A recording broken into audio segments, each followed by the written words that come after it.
if you look up in here at the top, we get the plus icon and the implant.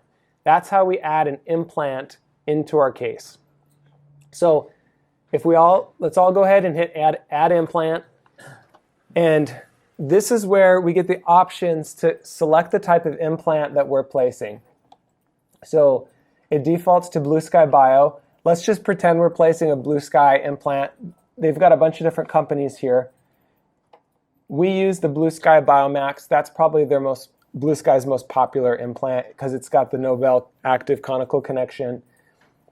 And it's up in the maxilla, so we've got that selected. And let's just default to what we think might be a good implant for a premolar. So let's just say a 4.3 diameter platform. Let's see, where's my window's a little bit smaller than everybody's here, so I'm going to broaden this out. Let's default to a 4.3 10. And let's just estimate that that's the size implant that we're going to place. So we've chosen 4.3 for the platform, 10 for the length. And we're in the maxilla. Here's a 3D view. This is the implant that we're going to place in.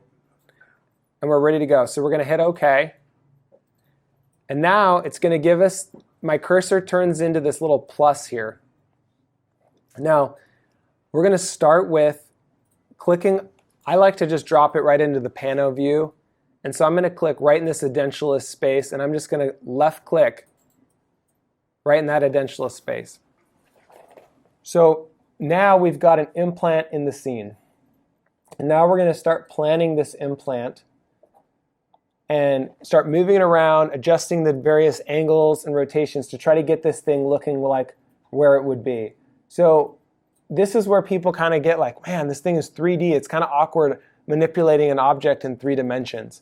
So this is where it kind of takes practice and learning how to roll around and control the different angles. So like up in here, let's say I wanted to start in this upper right corner. If I drag this circle, this little circle around the implant, this is going to start angling my implant. So let's start with moving the implant right here, centered between the teeth. So that's just one view. This is as if you were looking straight from the buccal, but we have no idea if this is in bone. If we look over here on the cross-sectional view, you can see that my implant's sticking out the buccal here out of the bone. So we'd say, okay, I want to move this back within the bone. So this is where you get to digitally do the surgery and where your preference is for your implant, the size of implant that you want, the depth, the crustal depth that you want. And that kind of comes down to more of our surgical considerations. Rules of thumb are, one rule of thumb says that the platform of the implant should be 4 millimeters below the tissue, right? That's one rule of thumb. So we know that this green line right here is the outline of our tissue. And so if we measured 4 millimeters from here to the crest, that would see that we need to sink this implant a little bit subcrustal. So this is a good chance for everybody to kind of walk around and play with manipulating this implant and kind of rolling it around and positioning it and getting used to what it looks like to kind of drag an implant around in a 3-dimensional environment. I'm going to leave this up here and kind of allow you guys to see where mine is on this case.